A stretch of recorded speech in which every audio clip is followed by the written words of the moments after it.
បាទជំរាបសួរពុកម៉ែបងប្អូននេះមកថតមីមន់ស្រែ2បងប្អូនល្អណាស់បងប្អូនមើលតែរៀងរើទៅដឹងហ្នឹងមេទៅស្ទៀវហ្នឹងណាបងប្អូនអត់ទាន់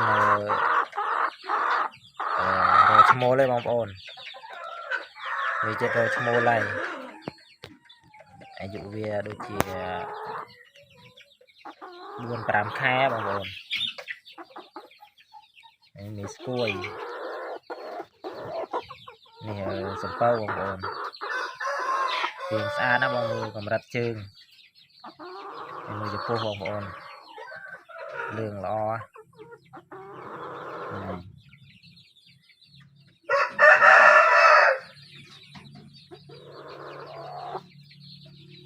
នេះគីឡូធ្ងន់ណាបងប្អូននេះស្គួយនេះ1 គីឡូកន្លះហើយនេះក្រហមនេះសកលនេះ